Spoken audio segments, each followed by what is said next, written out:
বন্ধুরা আবার চলে এসলাম রান্না করে। আজকে রান্না করবো একটা দারুণ একটা রান্না করব। রান্নাটা হচ্ছে কচুর মুখী রান্না করব।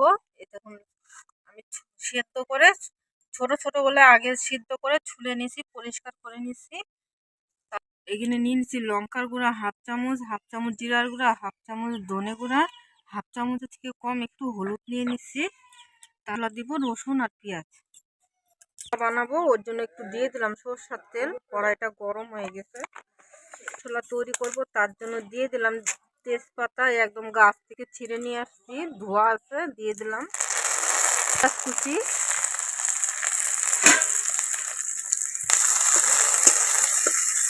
ভাজা মশলাটা কিন্তু রেডি হয়ে গেছে, এখন নামিয়ে নেব। একদম পাটা তরকারিটা সোমবার দিব, ওই জন্য দিয়ে দিলাম আর একটু সরষের তেল। দিয়ে দিলাম 2টা শুকনো লঙ্কা ছিঁড়ে, দিয়ে দিলাম পেঁয়াজ রসুন বাটাটা, 2 চিমটির মতন সাদা জিরা আর 2 চিমটির মতন সরষা, কালো সরষা। আমি এখন ওই সাজিয়ে রাখা মশলাটা, স্বাদ মতন লবণ, হালকা আছে একটু মশলাটা ভালো করে কষিয়ে নেব। এই দেখো মশলাটা কিন্তু সুন্দর করে কষিয়ে নিলাম। প্রথমে কিন্তু মশলাটা খুব সুন্দর করে কষিয়ে নিতে লাগবে, কারণ মুখিগুলো পুরো সিদ্ধ হয়ে যায় তাড়াতাড়ি, ওই জন্য বেশি কষানো যাবে না মুখিটা দিয়ে। ওই জন্য মুখিয়ে নেওয়া হয়ে গেছে, একটু সুন্দর একটা গন্ধ বেরোয় গেছে।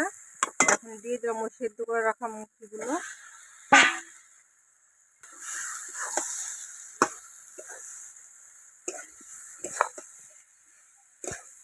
সুন্দর করে কিন্তু কষিয়ে নিচ্ছি, এরকম কষালেই হবে। এখন দিয়ে দেব জল, জল।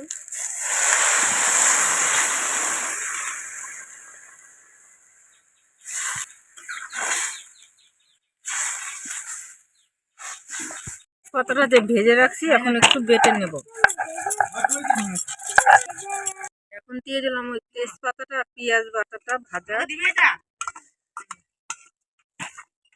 এখন দিয়ে আর একটু জাল করে নিব।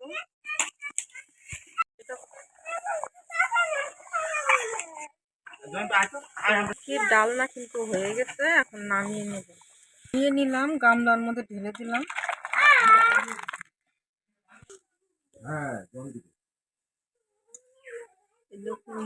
কচুর মুখির ডালনাটা কিন্তু এটা খেতে খুব ভালো লাগে।